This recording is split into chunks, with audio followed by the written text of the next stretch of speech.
Welcome back to the Left of Center podcast. I am Ben Knight. I'm Rob Royce. And we are back. How you doing, Rob? Still fighting a cold.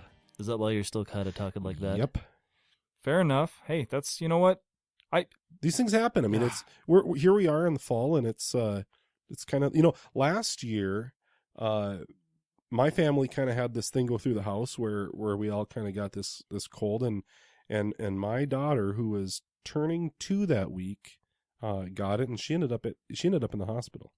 See, and I hate this. I just hate getting sick, period. Like, and I'm one of those people, like, my wife will definitely vouch for this. Like, I instantly turn into like a 3-year-old. I'm just like, if I get sick, I just want to be in my bed, and I want to be under the covers, and I want to be watching TV, and I just want to just rest. Like watching a good chick flick. We will touch on chick flicks, and that's actually something that we brought up last week at the beginning of the pre-interview where we interviewed ourselves before the Rachel Hendricks interview.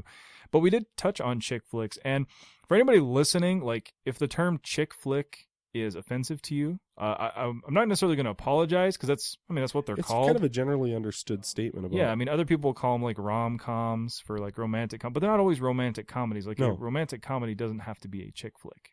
No, and to contrast, there are very few action adventure movies that would be classified as chick flick.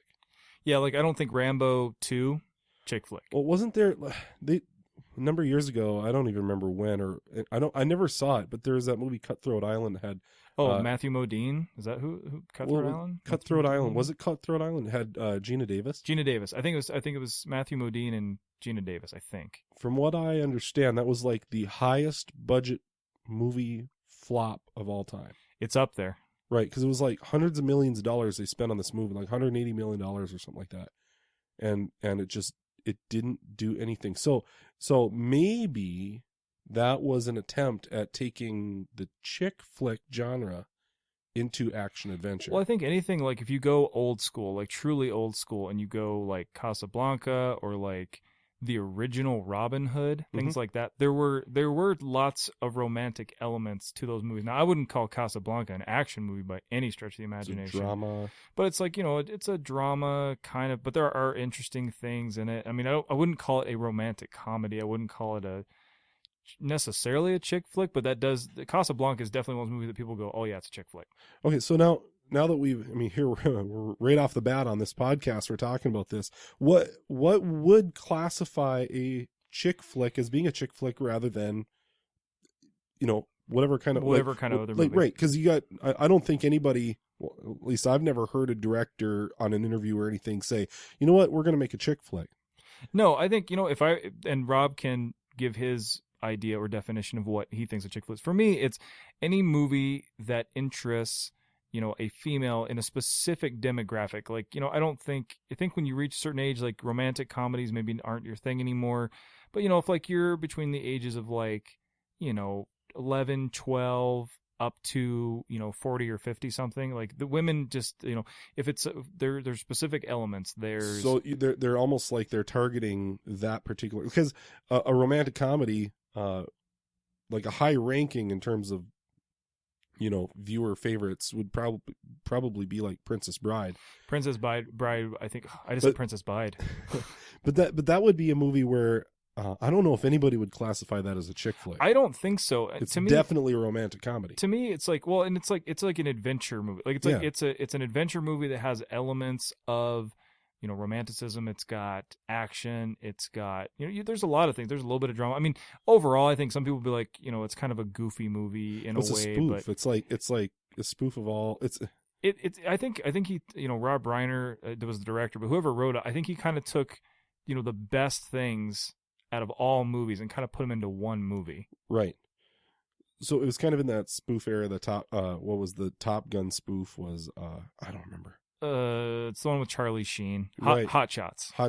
Well, there's a lot of romantic. My point is, there's a lot of romantic comedies that don't necessarily fall under the category of chick flick, and so or romantic dramas or things like that. But there is. Everybody seems to know. Like Ben said, we're not trying to offend anybody with the term chick flick, but we all understand the term, I think, because there are certain movies that aim for a demographic that typically doesn't appeal to a fella like me, but they do appeal to certain lady folk. Well, I think there's a difference between and there are a difference between chick flick. Again, we won't beat this to death, but there is a difference between chick flicks, romantic comedies, and just movies that have those elements, but they are for specific demographics. Because the movie Beaches, which is an old '80s one that I have not seen, but it is for a specific demographic. That's not for girls 12 to 18. No. Okay, so what we want to do to kick this podcast off is to just briefly explore which chick flicks we actually might be willing to get behind. And here's the thing too. Let's break down this wall right now. There are guys and anybody listening is guys, you can admit it. Look, there are guys that like romantic comedies. That's sure. just and I get it. I mean, maybe there are some guys that don't. They're I'm too manly, I can't watch those. But they're.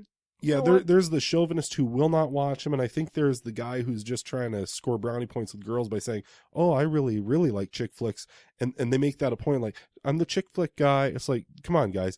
There are movies now. A good movie that happens to be a chick flick. Yeah, we're going to cover some of those.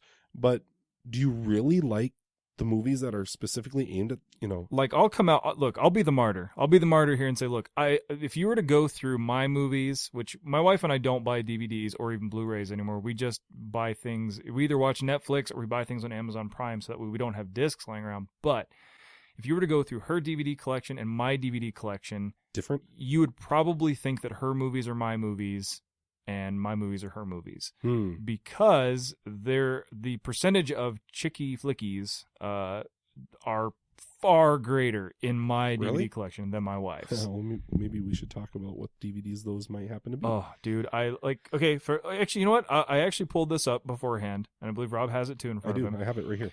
There is on cinemablend.com. They voted. This is just their opinion on the 30 best romantic comedies of all time, and we will touch on a couple of them. So should we say, okay, that's definitely a chick flick, or no, that's not really a chick flick? Should we idea it I think we should just do the top 15, and maybe we don't have. We're not going to spend a lot of time. We're not going to spend a lot of time. I'll give you an example. Number 27 is the movie Notting Hill. Have you seen Notting Hill? I have seen Notting Hill. I love Notting Hill, and it's for anybody who hasn't seen Notting Hill. It is Julia Roberts and Hugh Grant, and it's it's based. Most of the movie is based in England. Hugh Grant is basically this guy who just your normal Englishman, just your normal average guy, and Julia Roberts plays kind of a version of herself. Right, she's an actress, major actress. And he just meets her out of happenstance, and then they kind of have they have a romantic time together, and then there's lots of other stuff. We don't want to go through the whole movie, but to me that is an example of a chick flick. Sure. There is there's tons of romantic elements. There's no action. There's no there's not a ton of stuff there where most guys would be like, Hugh Grant, yeah, we got to see that, man. No, I have never wanted to go see a Hugh Grant movie because it's a Hugh Grant movie. No offense, Hugh. Yeah, it's no offense whatsoever to Hugh Grant. You're evidently a success in Hollywood because you're good at acting, and nobody can take that away from you. But I've never felt compelled, and there's some actors that I'll be like, oh yeah, I got to go see that movie because or actresses, I got to see that movie because she's in it. That you tend to trust that that's the kind of movie I end up liking. Hugh Grant happens to have not been in any of those. He's not on our radar as far as not my particular radar. But I did see Notting Hill and I liked it. It was really good. It's one of those things where it is to me again, that is a chick flick. Sure, I would be willing to call that. And I would say that's that to me I think that could be a wide demographic. I don't think that's necessarily for women between ages this and this. I think that's fairly, in the ballpark of all women in general. But in terms of chick flick, I'm going to put a check mark. I'm going to say chick flick. Chick flick. Another one that I actually really like that I don't know if this is one. Have you ever seen the movie As Good as It Gets? It's that's is that where he has OCD or something? Yes. Like that? Yeah, I've seen that once. And so what Rob is referring to is Jack Nicholson and Helen Hunt, which I really like this movie. And another person that's in this movie who I actually love, great character actor who has not had a lot of leads, is Greg Kinnear. Greg Kinnear. Greg Kinnear is awesome and just about. I want to bring him everything. up again, by the way. We have to bring him up again. But it's one of those. It's an older gentleman with OCD who goes to the same restaurant every day, all the time. Helen Hunt is the waitress, and it's just kind of, him dealing with all his issues and with his neighbor, who's played by Greg Kinnear. Uh-huh. I don't know if I would necessarily characterize this as a chick flick. I would. Yeah, I mean, it's. I don't hard. remember enough about it to say, because I'll be honest with you, this is one of those movies where I did watch this movie because of who's in it. Like, first of all, for anybody who's 30 or older, you probably remember the show Mad About You. Yep. With Helen Hunt and Paul Reiser. Yep. I loved that show. I loved it, and and you know what? I had a mad crush on Helen Hunt just because Really? she was just like one of those women. Like, it's her personality. She's a good looking woman, obviously, but like, it's her personality. She was just so interesting to watch, and like, and when you watch a show like that, instantly you're like, oh, she must be like that all the time. Which in fact, she does come across as really real. I mean, actually, maybe I should mark this. Did it make the top 30 list? What it did? Women It was number as good. No, actually, what women won is. Well, we can talk about that too. But As Good as It Gets was the movie. I'm just thinking about because she was in that movie too, and I thought she nailed it in that movie. Oh, absolutely. I agree with you. But I would have to say, as far as Good as It Gets, I would say no, not a chick flick. But I guess But I don't remember enough about it. But moving along, and then we're skipping quite a few of these movies because A, we've either never seen them, or B, we're boring you to death. We're just boring you to death. So one that we said we were going to bring up Greg Kinnear again, and yes. this is a movie where Rob and I can talk about. We could probably talk about this for days. Well, we have before, and that would be the movie You've Got Mail. First things first. Well, if you're not familiar with that movie, those of you who are under the age of 30, You've Got Mail came out like right in the beginning of the .com craze, where internet was AOL. If you wanted to get on the internet, you actually had to go through a service like America Online. And so anyway, that's what this movie's about. It's about two people who meet on America Online. But Ben and I have talked about this movie before. And before we get too much further into it, do we classify this one as a chick flick or not? I don't know. I bet if we polled people, they would probably say that this is a chick flick. I'm not going to say either way because I love this movie. Well, I do too. And I think one of the reasons why I do might be a really chicky reason, actually, because I feel like that movie was perfect for its time in terms of the thing that I felt like it really nailed was what it was like back in those days to get an email. Yeah, it was kind of like it's almost like, to me, I think getting an email back then was like getting an actual letter today. Like, do you ever have that moment where like you get, like, you go to the post office or your PO box or whatever, and you get mail, and you're like, "Oh, I've got mail." Like, that's right. It's almost a letter. Yeah, it's a surprising thing now when somebody actually takes the time or to a greeting card. And it's like it's become that thing now where it's actually a hassle to sit down and write a letter to somebody. Yeah. And so now we've got email. So that's what I imagine. I imagine then, like, when you got an email, like, you didn't get, unless you were like a business person who dealt with email, constant emailing all day long. Right. Like, if you were just, the average user and you got an email, you're like, "Oh, I've got mail." Well, right, because now we've got our email tied in with our phone and things like that. And anytime, I almost dread checking my email because I'm going to have to sift through, 40 or 50 advertising emails and things like that. But once upon a time, it actually took like 40 seconds to a minute and a half to even get online.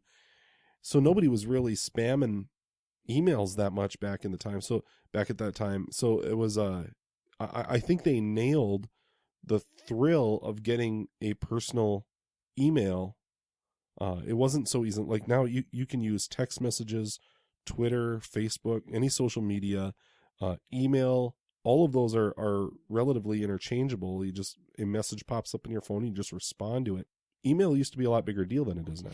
Well, and I think that's what kind of the charm of this movie is like, it's about two people, Meg Ryan and Tom Hanks, that, they meet in a chat room that they both say that they'd never been to before. Right. And then what ends up happening is they give each other I think with this particular thing, their screen name was like, that's how they sent on AOL or whatever. That's how they sent each other email. Well, they end up developing a relationship, and they encounter each other in the real world. They don't identify themselves because remember one of them was like, and they like, remember, no names. That was kind of their rule for the chat room. Yeah, and so they just knew each other by their username. But it turns out they knew each other in real life, which is weird because it's that thing where they're both they're in a romantic relationship without being in a romantic relationship, Right. online, but then in real life, she actually hates his guts. They're actually like kind of corporate. Because she owns a small bookstore and he owns this large bookstore. corporate, Like a bookstore, Barnes and like Noble a Barnes kind and of Noble kind of thing. Yeah. So they're actually competitors, and they disagree with one another's business philosophies, and they don't like each other very much in the real world, but yet they've got this sweet relationship online.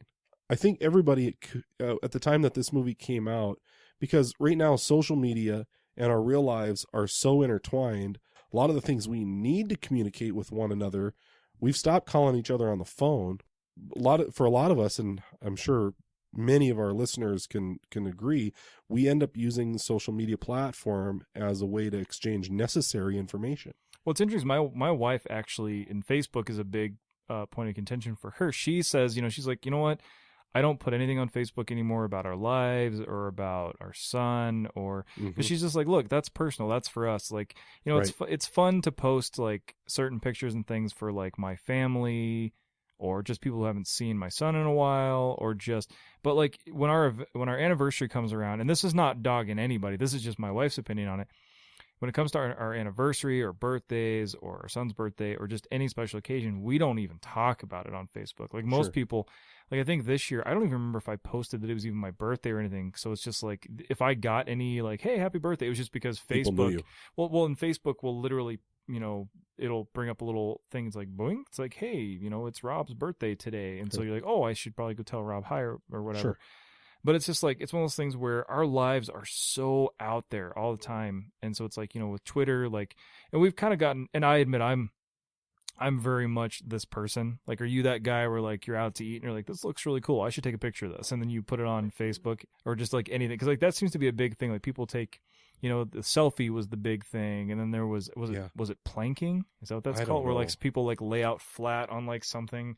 And then there was, people take pictures of their food or their pets. And it's just like, why is that interesting to people? I mean, it is for some weird reason, but like, I don't know. Well, You've Got Mail is one of these. If you were to watch it, you would not identify. I mean, if you've never seen it, based on your experiences today, you would not identify this movie with any of your experiences of using email or the web today. But it is an awesome example of how it all started, how it all started to be socially networked. And I think that's what I loved about it at the time, is because I actually had a lot of people that I talked to. I really got into the whole bulletin board thing. That's even weird to talk about. Yeah. Bulletin boards from the early 90s. I got into I wasn't much into chat rooms and things like that, but I get it. I totally get the whole, there's somebody out there that can identify with me in a way that nobody I actually know in person does. In this movie, like, you have an example of two people who actually really got real with each other, and that was one of the ways that email and the internet really appealed to me. And I was in my late teens at the time, and so just kind of put myself, one of the kind of people that I connected with a lot were musicians. And I would find there was this one site, it was a website, and I'm sure it doesn't exist anymore, but the goal was to connect musicians all over the country with one another. Now we've got like, I'm part of pages on Facebook that does the same thing, but this is an opportunity when you get talking with somebody that you actually really can get real with them. And it didn't have anything to do with the medium, because we could still do that. It had more to do with an opportunity. It was fresh. It was like, all right, finally I can actually connect with somebody out there. I'm going to be real with them. And I don't know, it just kind of had a sweetness to it. And I think that's what this movie captured. I think that's what the magic of it is. Well, and the elements, there are tons of elements in this movie that make it insanely easy to watch. Yeah. I mean, one of them being the casting was phenomenal. Oh, great. Like Tom, really Greg Kinnear, like we said. Well, yeah, I mean, first of all, like Tom Hanks, like you'll just about anything Tom Hanks is in, I'll what watch. Don't you like with yeah, Tom Hanks? And Meg Ryan is absolutely adorable. I mean, she's kind of that. She's almost got that girl next door. Like, she always wears like really. She wears like stuff that's like cute. Like she never wears anything that's like real uppity, and she Right. never wears anything that's skanky or anything like that. Like she literally is just like this cute little woman, and that's the adorable factor goes through the roof. Yeah, you almost feel like I keep up on my microphone. Sorry. You almost feel like you know her as you're watching the show. Absolutely. And it's, the other casting was great. I mean, we talked about before we recorded this, Dave Chappelle was an interesting choice. But his role, while minimal, his character was awesome. Steve Zahn. Steve Zahn. Love Steve Zahn. If you're not familiar with the name Steve Zahn, he was the guitar player in That Thing You Do. Yep. Also a great, phenomenal movie. But he's got a real small role, but he's kind of like that. He's kind of that. He's the Eeyore of the movie. He's so distinct. Yeah. He's just like that guy that's just like, they come in and they're like, have you ever been online? And he's like, no, it's just another way that I can be ignored by women, or so it's something like that. Yeah. And so like I love his character. But the one that we were talked about before is Greg Kinnear. Like he's awesome. He plays like this what is he, like, he's a columnist? Yeah, he's like a newspaper writer or something. And he's a guy that's like, he thinks everything, or he thinks the most mundane things are insanely important. And the one that he keeps going back to is his typewriter. Yeah. And he keeps buying, like, he's got like 5 or 6 of the same typewriter. And it's starting, that was back when a typewriter was starting to become obsolete. He wasn't because he's just he's talking about it like it's just like he's like listen to the gentle hum of and it's just like hitting the keys, and it's just like, oh dude, there's something wrong with you. There's definitely something wrong with you. But this is just an example. Our younger podcast listeners are going, what's a typewriter? Oh, it's ridiculous. But that's one of the things that new app. Is it a new app? Can I get that on my iPhone 6? No, and that's the thing though. What we're kind of talking about here is, chick flicks, again, for those of you who are male, may not be your thing. That's fine. Moving on from You've Got Mail, we've also got one on here on the list, 10 Things I Hate About You. I will actually be shocked if you have seen this. No, I have seen it. This is actually one I've seen quite a few times now. This one came out right around the time You've Got Mail came out. Now, the reason I wanted to bring this up, it's number 13 on the top 30 romantic comedies. I'm not really sure I'd classify this one. Oh, by the way, did we say You've Got Mail chick flick or not chick flick? We did not. I would have to, you know what? If pressed, I would say that most people would say this is chick flick. I would say You've Got Mail is a chick flick because, man, I don't know. I don't know what's. And to me, check more for what it's worth. It's not. Yeah, it doesn't. It doesn't really matter because, like, I mean, what's the difference between romantic comedy and chick flick? Anyway, to me, they're like one and the same. Yeah, but not all of them are. But see, and like that's why I was gonna say that's why I had written myself a note about 10 Things I Hate About You before. It's a romantic comedy for sure. Chick flick, I would say no. No, 10 Things I Hate About You is definitely not a chick flick. And plus, for anybody who knows anything about things very pre 10 Things I Hate About You, this is actually just a modern day take on Taming of the Shrew, which I've never seen or read. Well, Taming of the Shrew is basically, I mean, it's the same thing with 10 Things I Hate About You. It's basically, someone is paid to take out another girl so that someone else can go out with another girl. So, like, and that's kind of what this story is about. Is Heath Ledger's character is taking out the Julia Stiles character so that her sister could... so that the bad guy in the movie, and I'm brain farting his name, can date the younger sister. All right, so it's all a ruse. Then the guy who ends up getting paid ends up liking her. Yeah. Okay. Well, but the overall appeal of 10 Things I Hate About You. Now, I don't know if I would say that I like this movie like I like You've Got Mail, but the one thing that I would say is definitely not in chick flick category is this is more like a coming of age movie. I think just about every kind, like, guys can identify with the kind of guys that were in this movie, and it didn't seem like it seemed more like it was appealing to those who were teenagers who are about to not be teenagers anymore. Well, that's the thing. It shows every stereotypical, well, every stereotype that's in a high school. It showed the nerds, it showed the geeks, it showed the jocks, it showed the people that just did not give a crap about anything in high school. Julia Stiles was kind of that character where she just did not care. She just wanted to move on with her life and get out of there. And that's that's part of but I think to me that's part of the charm of this movie. I agree with you. I don't think this is a chick flick. I think this is like a movie that it's a coming of age movie. It's like, hey, you know what? We're getting ready to leave high school and move on with our lives. Yeah. And, but I think what works with this movie is the same thing that works with You've Got Mail, is the chemistry between Heath Ledger and Julia Stiles in particular is just ridiculous. And actually, the other kind of unsung hero / hidden gem in this movie is the young Joseph Gordon-Levitt. Yes. Like Yes, he's definitely. he's the guy now that he's just breaking faces in movies now. Like That's kind of where we first saw him. I mean, yeah, he was a TV star, but this is like the first time we actually got to see what he could do in a movie. yeah, this is he did Third Rock from the Sun Yeah. when he started out really young, and then it's like, oh wait, that's the kid from Third Rock. Let's see what and he delivers. Yeah, he totally did.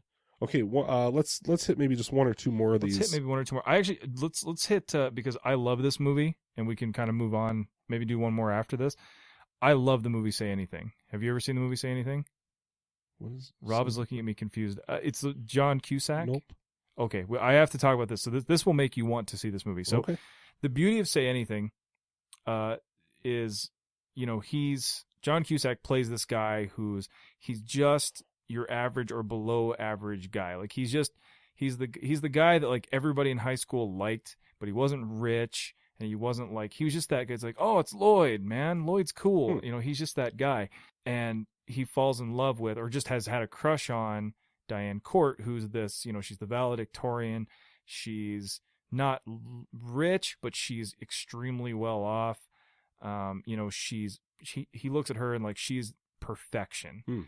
And so it's like, you take this guy who everybody likes, but he's kind of like that, loner nobody. And it's like, well, how does he get this girl?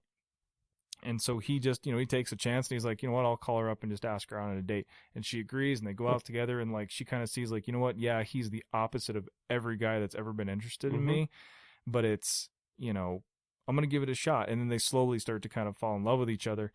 But what the performance of John Cusack is the thing that makes this movie. You can always count on John Cusack. Oh, John Cusack is just awesome. Like even in movies that I've just been like, this is one of the worst movies I've ever seen. I'm like, but he rocks it. He rocks in it. I'm a huge. That's for me. That was a no-brainer anyway because like I love John Cusack. Well, he's good in everything. I mean, High Fidelity, Better Off Dead. What's this new one he was in? He was a serial killer. I haven't seen it, but I know what you're talking about. Spoil it for But them. the thing that really works for me is like it's almost like he knew what he was doing even as a young star. Like he just absolutely did. He just delivered. And this is another one of those movies that goes right hand in hand to me, even though it was 10 years earlier because this came out in 1989. This is the same thing with 10 Things I Hate About You. Like this is a teen focused movie. It's like, hey, these again, but it's that same ramp up of, hey, we're seniors, we just graduated, and the thing that kind of makes, there are charming moments in this movie that are so awesome. Like he says it several times, like he has no idea what he wants to do with the rest of his life. And there's actually a scene with him and I think it's John Mahoney, which, I don't think that's the right name, but he's the guy from Frasier. He's the dad. Okay.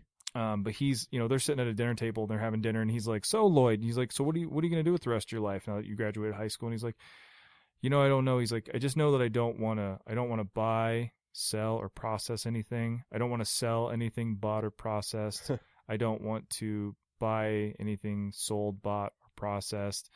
And he's like, and he just ends it with, I don't know, sir. What can I tell you? I just want to hang out with your daughter. And it's like, oh, that's an awesome, like, that's awesome. Like it's so honest. Cause he's just like, look, I have no idea what I want to do with my life, but like right at this moment, I want to be with your daughter. Like that's what's the most important thing to me at this moment. But it's little things like that I think make this, a really great movie. But does this one fall in the category of chick flick or not? I don't know. I think most people would probably say yes. Okay. But to me, it's like a slightly unconventional chick flick. Like to me, again, I would say John Cusack kind of, because he played in Serendipity. See, I would for me, Serendipity. That's a total chick flick. That's more to me like a chick flick. That's but nonetheless, it's like, it's for a guy, it's watchable because of John Cusack. But I think, what makes that movie great too, though, is the banter between, again, another, like we talked about Greg Kinnear, right? Another unsung hero in that movie is Jeremy Piven, because like the back and forth, just banter between him and Jeremy Piven, and then there's a couple of guys I don't even know if they're big actors or I've just never heard of them or whatever, but there's little spots where they go to talk to the guy. You've seen Serendipity, right? A couple times. They go to talk to Mr. Mignon. Yeah. Or whatever. And like, it's, he's kind of interesting, but it's that little thing between like, they're like, he's like, so Mr. Minion, he's like, it's mignon, like the meat. He's like, okay. So Mr. Minion, and like just those little things were like, just those little things. But, Yeah, I don't know. Let's move on from this movie, but All right. Well, we're going to leave a lot of really great films out of this. We're getting a little long on it, but I just wanted to kind of wrap us up by, okay, we're going to skip Harry Met Sally, Sleepless in Seattle, and a couple of these because those are kind of classics no matter what. Which I will just say this, like for anybody that hasn't seen When Harry Met Sally, that is one of my all-time favorite movies, and I don't care who knows it. I don't care. Oh, and Sleepless in Seattle too. It's almost like who cares if it's a chick flick or not. But okay, here's one: Wedding Singer. See, Wedding Singer, I don't think that's a chick flick. I don't think it is either. I don't think it is at all. Like it's first of all, it's Adam Sandler, and actually he's on a couple. There's a couple other ones on here that I would not call 51st Dates and Punch Drunk Love. See again, none of these are chick flicks. 51st Dates might be. No, see even that I think it's in the same boat as Wedding Singer. Like I think it's a romantic comedy, or I think it's a romantic comedy that's heavy on the comedy and like lighter on the romance. Like it's like a 60-40 or a 70-30 where the comedy is more than the romance. Like The Wedding Singer to me, like there's more comedy there than romance. Think so? I think so because like the majority of the movie is him. Well, first of all, it's like him dealing with the fact that, he's supposed to get married and like a woman, basically leaves him at the altar and he's dealing with that stuff. And so he's not really fallen in love with the Drew Barrymore character until like at least halfway or more. Right, he's still dealing with all that stuff. But then while he is liking her and she's liking him, that's still not the focus of it's still dealing with the, like there's the banter between him and George that's in his band and his best friend in real life, who's actually his best friend in that movie and all that stuff. So I don't know. I wouldn't consider it a chick flick. Man, I will say this, and then we'll be done with this subject. I think if it was, of course, I think Adam Sandler wrote it, didn't he?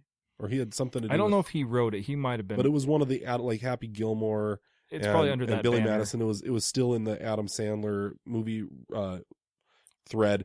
And if it wasn't Adam Sandler with the Adam Sandler isms, and you take Adam Sandler out of this one and put in Hugh Grant, it's a chick flick. Maybe. So I would say, except for Adam Sandler, and this might sound like I'm not a particular Adam Sandler fan necessarily. I get a kick out of him in movies like Wedding Singer when I think he was at the top of his game. He really did a good job with what it is he is, who he is as an actor, and in The Wedding Singer, it's probably my favorite Adam Sandler movie. But if you were to take the Adam Sandler out of it and introduce and put like Hugh Grant in and take out all the Adam Sandler-ishness and put in the Hugh Grant-ishness, we'd have a chick flick. Hugh Granted-ishness. I think you just made a new word. I think the Hugh Granted-ishness. The Hugh Granted-ishness. Okay, so there's our thing about chick flicks. Now we can't really move on much further because last week we promised that we'd get into a weight loss challenge.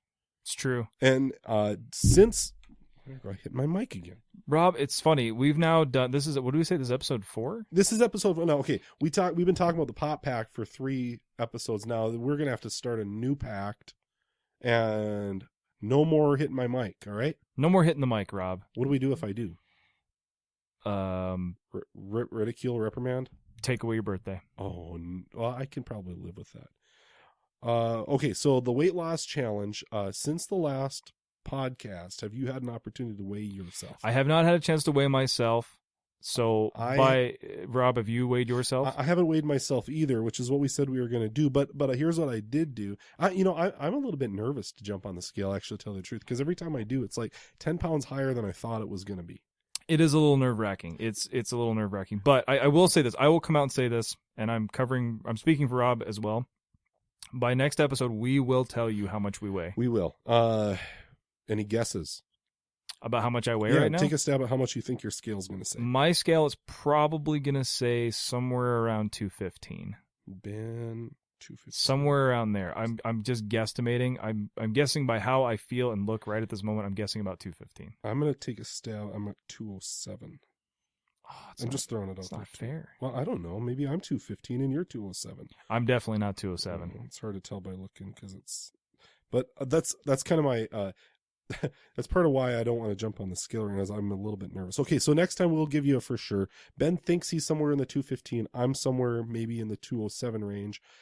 And to tell you the truth, here's what happens sometimes with this podcast. For you guys, it's a week later, but a lot of times Ben and I have an opportunity to jump in and actually get one recorded before a whole week has gone by. And that's kind of what happened. Is this was a podcast recording that we're doing because we had the opportunity to. Had we been like, all right, let's plan it on that day, a week from the day we did, we probably would have gotten our weight in, like we said. True. I think we would have. Okay, so here's the weight loss challenge plan. It's something, just to give a little bit of background, I've actually done a lot of weight loss and weight regain. I've been doing it for, 10 or 15 years. Just goes up and it goes down. Up and it goes down. My heaviest was, and for a lot of you, we want to be real about this too, because for a lot of you guys might be saying, man, I would kill to get down to your guys' weight. And we want to be real about that too. We're not saying anything by this. Well, like for me, like my biggest weight was 232. And that was, I got you beat there. I was in pretty rough shape, in all honesty. For you. For me. Right. Right. And there are definitely people out there who deal with this on a lot more severe scale than we do. So definitely. I will say this. When I say, look, I was at 232 and I was in I looked, I had a bigger gut and I was in a little rough shape. Now, for people who are struggling with this, like, we're not saying that, we don't want anybody to be like, oh man, like I'm over 300. Like you have no idea what you're talking about. Yeah, we don't. We have no idea. We're just speaking in the terms of here's us today. Here's how we feel about it. And maybe some of these ideas that we're going to put out and the way that we talk about this, maybe it would be an encouragement. We want to be an encouragement. We don't want to be insulting to anybody about this. We just want to be real. We want to talk about something that we really deal with and be sensitive to the fact that there's people who go, you're at 207 or 215, whatever, your highest weight was 232 or 235 like me. You have no business talking about this subject matter. And that might be true, but here we go anyway. Now we're just talking about our struggles. That's why this is Left of Center podcast. The condition that I'm in right now is left of center. My highest weight was back in 2003. I weighed 235 pounds. Now, I would consider in a healthy way down to 158 pounds. So that was a roughly 80-pound weight loss for me there. And so, I've had opportunities to contemplate this, and I've gone from 210 to 170 a number of times. So right now I'm kind of up in that range where I know I've got to start going back, and the latest evolution of plans, so to speak, that I want to try is what I call the 10-30 plan. Just two numbers, 10 and 30.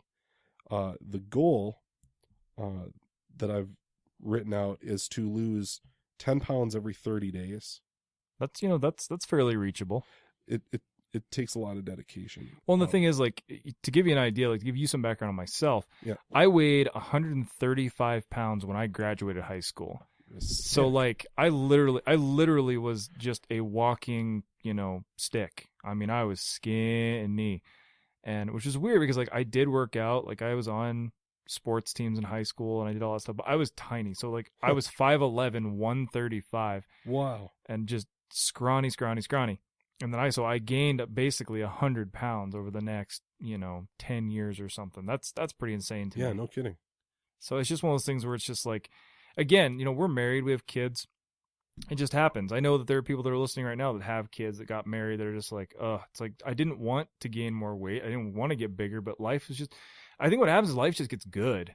Like, yeah, you know what I mean? Like some people would say, well, life's bad. And so you want to eat more and you want to do, I don't think that's the case. I think when life gets to be really good, you just kind of plateau a little bit. You just go like, man, life's good. God's really blessed me. I've got a house. I've got kids. I've got a wife. Life is good. Something takes a back seat, like calorie counting. And at one point, like if you were 130 pounds, there is no way that you actually paid attention to what kind of calories you were taking in. Not at all. And the thing is, like, I was thinking about it. I used to run for fun. Like really? I used to literally, like, one of my favorite things to do after school, get my homework done, just kind of maybe watch some TV or whatever. I would literally get ready for this, people. I would put my Walkman on. I would, smack a tape into the old Walkman and attach it to my belt or my pants or whatever, or my shorts, and I would go out and I would literally just run. I would just listen to music and run. Did you have a rewind button on your Walkman? My first one, no. Yeah, the first one, it had a stop and it had a play and a fast forward, but it didn't have a rewind. Isn't that messed up? I remember shopping for one. Like once one of mine burned out, I had to get the one with the rewind button. You had to pay like another $15 for that, which is so messed up to me. I'm like, is it really the technology was that either ahead or behind that they couldn't plop a rewind button on there? I don't know. But the medium was actually kind of fairly high quality medium. The cassette tape player, like even now you can still buy a brand new Sony Walkman and it still costs you quite a bit of money. The fact that it's a cassette player doesn't mean it's cheap. Well, this just goes to like the very first tape. Maybe this is something we can talk about real quick. Small tangent here. The very first tape that I ever bought, which actually I'll do the first two, because the very first tape that I ever bought was actually a half and half with my dad, and it was actually the Smashing Pumpkins' Melancholy and Infinite Sadness, which was 2 tapes. It was 2 albums. And so we actually went halvesies on it. But then the very first tape I ever bought was actually Weezer's first album, the Blue album. And that was just such a cool deal to me, because I was like, I went to Target and I bought the tape, and this dude, it was like $12 for a cassette, for a cassette tape. Yeah, it's the medium doesn't affect the price. It was insane. Content. So it's just like I look back at it now, I'm like, oh man, but I was so excited. So I got, I literally had my Walkman in the car. I'm just like, oh, I just want to So Weezer is old enough to have had come out on cassette? Indeed. I think that album came out in 94. Really? They were still doing cassettes in 94? Yeah, they were still doing cassettes. I went to New York in 1996 or 1997. I went to New York because I was a band geek. I was in the marching band. We got to march in the Macy's Day Parade. That's something we should talk about later, but not right now. But anyway, we went there. We went to New York. That's awesome.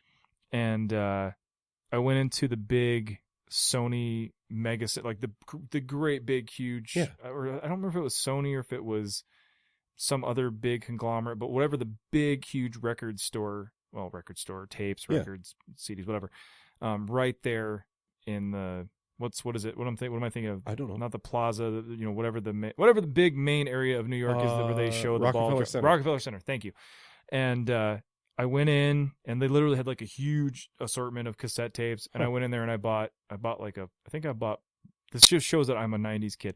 Yeah. I bought Bush, and I bought Foo Fighters' first album on cassette. So even in 96, 97, there were still cassettes out there in pretty heavy use. Good grief. Yes, Charlie Brown.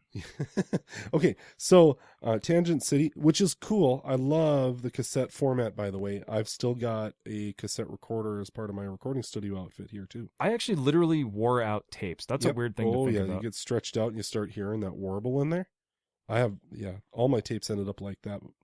Okay, so back to what we were talking about. When you said you ran for fun, I cannot relate. I can relate to the Walkman for sure. I cannot relate to running for fun, and that was never a part of who I was. Anyway, the 1030 plan, you know what? I'm not going to talk a lot about this on the podcast here because I don't think it's going to translate well on to talking. But what it is, like I said, it's 10 pounds every 30 days. Or maybe another way to look at it, using the same numbers, 10 and 30 pounds in 10 weeks, something like that. But it comes with the way I've got this, it has something to do with how many calories. It has something to do with, I'll just explain it briefly. You take your weight at the beginning of the week. Let's say I do weigh 207 pounds. I take that number times 10, which would be 2,070, and that will be my daily calorie intake for the week. And I thought about this as, and this is why we said, this is where I'm going when I say that there are those of you who probably look at our 210 pounds as something like a dream come true for you. And I really wanted to have a diet plan kind of opportunity as part of this weight loss challenge that didn't only make sense for people who are in the condition that we're in. But let's say we've got a listener who weighs 350 pounds. A person who weighs 300, like right now, I'm not used to only taking in 2,070 calories a day. No. I'm probably taking in closer to 3,500 or 4. And so for me to drop to deliberately drop down to 2,070 calories is going to definitely be a calorie reduction. And maybe it's not a lot in terms of helping me really lose a lot of weight. Goodbye, lunch and dinner. Exactly. 2,070 calories is still plenty if you think about what you can get it. But if somebody has, if they're sitting at a 350 pound, that's how much they weigh. There's probably a chance that they're taking in, well over 10 times their body weight in calories on a daily basis. So if you weigh 350 pounds and you start having a daily calorie limit to 3,500, it's probably going to be a calorie drop. It's probably going to be a reduction in calories for you too. And probably still gives you an opportunity to have plenty of food. And at least maybe the calorie aspect of this is almost putting a stop to the fact that we're not thinking a lot about the calories that we're taking in. And there's all kinds of debates out there on whether or not you really should be counting calories. I'm not an expert. So before Rob turns into Richard Simmons, basically what we're saying is this: we're going to do this weight loss challenge. We invite you all who are listening to this, if you want to be a part of it, send us an email to mailbag@leftofcenterpodcast.com and just make the subject line weight loss challenge. Right. I've got this already typed up on my computer, so I can very, very easily get you, if you're interested in something like the 1030 plan, I can get you all the details I've typed up on it. So the main goal behind the 1030 plan is just so that dieting and getting back into shape is not existing within some sort of living hell. Well, in all honesty, this actually brings us closer to you guys, and it actually makes it something where we can be accountable. Like in all honesty, I need somebody to hold me accountable. But it's one of those things where we can do this together, listeners and us, where we can go, hey, let's all lean on each other and go, hey, we all want to be healthier. We all want to live longer. We all want to, see grandkids and maybe even great grandkids and all that stuff. So, hey, here's how we can do something with them. Exactly. So, I don't want to be that dude. That actually scares me to death. Is my son is 3. Yep. You already have some older boys. But it's one of those things where I don't want to be the dad that's standing out in the yard trying to play catch with my son, and I throw the ball 4 times. I'm like, okay, that was good. Exactly. I don't want to be that guy. Well, if I can't do 10 push-ups or 20 push-ups without a kink in my back, it means I probably should intervene for myself at some point here. Well, and there is an exercise element to this too. And I'll if you're interested in the 1030 plan from the Left of Center podcast, we will send you an email with it'd probably just be like a Word doc or something like that. Yeah, absolutely. So, we'll make this kind of a, we'll make it just, hey, let's all do this together. Let's all lose some weight and all that stuff. Again, the reason why we do this podcast, we're not doing it for ourselves because, we've already put, I'm having fun with it. I'm having a blast doing the podcast. This is fun. But it's not for us specifically. It is for Rob and I to get together and chat a little bit and just talk about this and that. And we're actually still trying to play with the format. We're not 100% sure. When we sit down, we want to just chat. But we do want to talk about stuff that's important to you guys too. And actually, that is something you guys, again, write into mailbag@leftofcenterpodcast.com because let us know what you what do you want to hear about? There are certain avenues that we can talk about with a lot of authority. There are things, we like talking about movies. We like talking about God, obviously. We love talking about, whatever, food in general. That's something, actually, it's funny because this weight loss challenge thing, the reason I want to do it is because I am one of those people I'm not a live to eat no, I'm sorry. Some people live to eat and other people's eat to live. Right. I'm a live to eat guy. Yeah, I am too, I think. Because I just love the taste of things. And it's I have that weird snooty gene, and I also have the total, just trashy food gene. For anybody, if you've ever been to Las Vegas, and I'm not real huge on Las Vegas, but the one thing I love about Las Vegas is it can be a very cheap vacation where you can go where it's nice and warm if you live somewhere where it's cold lot, like we do. And so you can go there and it's nice and warm, it's cheap. But the thing that I love about it the most is the food. Oh, yeah. It's ridiculous. And so it's you get all this food that's, you can't find other places, and it's ridiculously high calorie, but it's so, so good. And so it's one of those things where for me, I'm one of those people I obviously eat so I can stay alive, but I'm one of those people to me, that high-end fancy food, I can enjoy that just as much as a Pop-Tart. Sure. And so it's that's how I know that I live to eat, because it's just one of those things where look, I'll sit down and have like a chicken cordon bleu or a, duck à l'orange or like something like, something like super fancy. But at the same time, I'm like, dude, I really want a Ritz cracker right now, or whatever. Oh, totally. My main issue, which is why I think I'm up around 207 pounds. I'm writing that, by the way. Why I think, I seem to lack just whatever that is, that where the brain tells the stomach you're full. See, I do that too. Like, I can't do, like, I don't know what a snack is. I have no clue what a snack is because, like, my wife will say, she's like, why don't you just have a snack? I'm like, because I can't, when I sit down to eat, I want to get full. I don't want to just, there's nothing that can tide me over. I just want to eat until I can't eat anymore. Like, not in a gluttonous way, but just like, if I'm going to sit down, like, I'll sit down with a bag of chips. I can't just eat a few chips and put them down. For me, the bag is probably going to be mostly it's going to be pretty much gone because, like, I will eat chips. Like, I'm hungry and I'm going to start eating chips until I'm not hungry. Then I'll put the chips down or I'll throw the bag away, one of the two. So, I mean, maybe that is a gluttonous. I'm going to have to, you know what? Maybe one of the things that we'll talk about here as we follow up, probably on blogs, is what on earth this all has to do with gluttony. Yeah, in fact, we'll just say that right now. Like, check out there will be a blog or blogs about gluttony. We will touch on that because that's something I think maybe perhaps we are in fact gluttonous. I think that's probably, if we're going to be real about it, I think that's probably what it is. So I'm going to explore that in Blogland. The other question I want to, if this ends up being something that we talk a lot about on podcasts, and I'm up for that because I think it affects a lot of people, but I want to identify exactly why the weight loss. Like there's going to, I know there's going to be people that say, you guys are 210 pounds and you're talking about weight loss. Why? And so I want to have a better answer than that, than just, well, it's because we don't look like Brad Pitt. And I think I should. Well, there are other elements of why I don't look like Brad Pitt. We've already addressed, probably better reasons than that. Like even talking about wanting to keep up with our kids longer into our lives. And that's probably a better reason than anything else. But I do kind of want to explore, like there are reasons for weight loss that would prove nothing but vanity.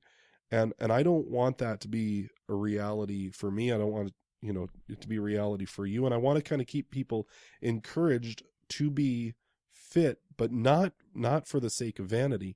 And so any way that we can, throw that in there and maybe even bring in some biblical perspective onto that, I'd be happy to do a little bit of research in terms of what sort of things we have in the Bible that tell us about fitness and things like that. I don't have anything off the top of my head though. No, and it's one of those things where, again, I want to involve our listeners because it's one of those things where, again, I just have a hard time where if I had a nickel for the amount of packs that my wife and I have had for like, all right, so we're not going to eat this, we're not going to eat this, and we're only going to drink water, and we're going to lose weight, and we're going to do this, dude, I would be rich. I mean, the amount of times just in the last 5 years where I've said, you know what? I'll wake up in the morning, you know what? I'm sick of this. I'm sick of eating so bad. Like, cause I still eat like I'm in college. Like I will eat everything on, like here's something. So I grew up very much the opposite of rich. And so when you grow up like a kid that doesn't have a ton of money, you find a way to get full without eating like a bunch of the really good food that you have. Yes. So what you do for me was you find filler. So for me, filler was bread. Yep. Bread was cheap. Yep. So it's like you get a loaf of bread for 49 cents. Yep. So it was like people like 49 cents. They're like, what did you grow up in like the 1800s? No. But bread used to be really cheap. So like instead of, I would literally, dude, and I kid you not, when it was the college days or the early, I'm 18, 19, whatever. Like I would literally buy the Totino's pizzas for like, 2 for $1 or like, 89 cents or whatever.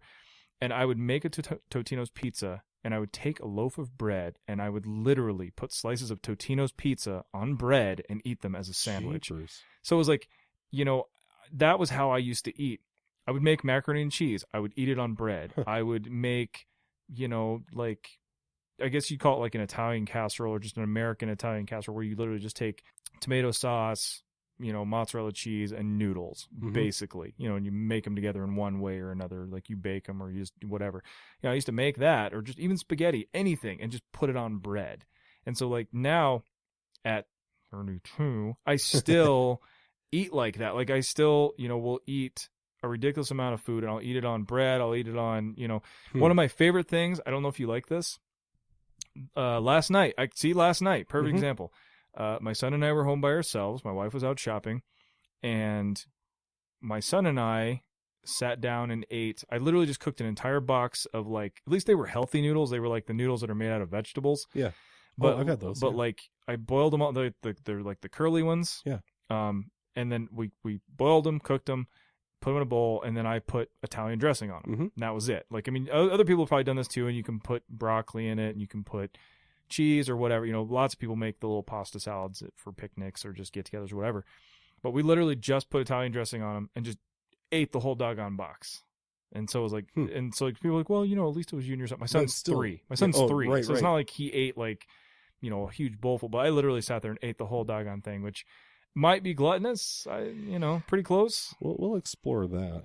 Well, and I had the growing up. Now, weight's always kind of been a struggle for me, and a lot of it had to do with just kind of the social environment I grew up in, and now I mentioned in the last podcast that I've got a brother who is he's a world record holding powerlifter. Yeah, and now he's not the only one in my family that's got kind of this physical gift. I've got there's myself and a couple others in my family who can't have whatever we want, and when we go to the gym and put a day of lifting in, we're not 3 times stronger suddenly. But I've got some siblings. I'm the oldest of 8, and so I've got a lot. There's a lot of variety here with all of us, and some of us, or there are those in my family, brothers and sisters, who it doesn't matter. They can eat whatever they want and they burn it. They've just got like the super metabolism. And then my brother-in-law, who I had started a business with, quite a few years ago, he and I, we went out and started this business, and we were for several weeks. I was away from my wife and I was away from my normal life. We were starting this business in another city. And so he's the kind of guy, he's an athlete. He's a great basketball player, and he's extremely active in those, but he's also got this phenomenal metabolism. You can see it. All of his family has this phenomenal metabolism. Doesn't matter what they eat, they burn it. And so not only does he have this phenomenal metabolism, he also has quite the appetite. He can eat as much of whatever he wants, doesn't gain an ounce.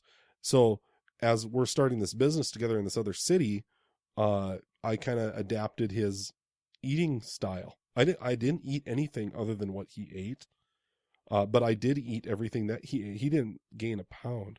I think I gained 15 pounds in about a 2-week span. See, and I think that's exactly right. Like, I think, and I won't get real into this. I used to be in a band and I used to do the touring thing, and I won't talk about that because it doesn't matter. If you guys are interested, if I want to talk about that in another podcast. If you guys are interested about that later, we can talk about that later. But being on tour and you're in a van or you're on a bus and you're with your friends and you're makes you want to eat broccoli. Not at all. Not at all. In fact, the majority of your eats come from okay, we can stop one time. Like, we have to get from here to here, and it takes 12 hours. Okay, well, we can only stop twice. And so you stop at GNC. So you stop at GNC, pick up those carb protein burners, powder no, you stop at a gas station and you just grab whatever's in there. So it's microwavable hamburgers. Yeah. It's just grab whatever's on the shelf, a couple candy bars. That's what I do, and all that stuff. So it's and then even when you show up for the show or whatever, very rarely, and you kind of find out that you have this power that you didn't know you had. Like, when you first start out in a band, you're like, oh, you know what? I'd be happy if somebody paid for gas money. Uh-huh. And then as you kind of get a little bigger and you do a little bit more, you're like, oh, you know what? Maybe we'll ask for, a little bit extra money plus gas money just so we can put it in a band account or something like that. And what we didn't realize, because the majority of the people, when you show up to play a show, especially if you're doing a festival, or if you're just doing something specific for a particular group or whatever, they'll provide you with catering. And so most of the time what they do is they get you pizza. It's always pizza. Well, it's easy. You can order it. It's just simple. And so I'm not going to turn down pizza. I love pizza. But it's you eat pizza, a few times a week. And then you bring it on the bus with you, because they're just hey, we're not going to eat this one steak. And you're like, sure. That just, oh my gosh, it is not. It's 400 calories a slice. It's ridiculous. And then, after a while, we got to the point where because people would ask, they'd be like, well, do you guys have, and I'm sure this happens with huge bands, where they're do you guys have any requests or things that, you'd like to be like, it would be awesome to have a sandwich. Yeah. Like, could we just have like, and they're like, oh, like we've got Subway or we've got this or like whatever. And that's when it was great because you're like, oh, okay, well, this isn't like healthy, but it's like, hey, this at least has lettuce and like meat of some sort that isn't fried or deep fried, or just, and there were the occasional people that would literally make us home cooked meals, and that was that'd be awesome. That was the best. But yeah, I mean, you get into a pattern. What I'm trying to get to is there's the pattern. Yep. So like pattern. For you, you went somewhere and it's pattern and environment. So you're hanging out with your brother-in-law who, eats a certain way. He can eat whatever he wants. So then instead of your brain going, okay, well, I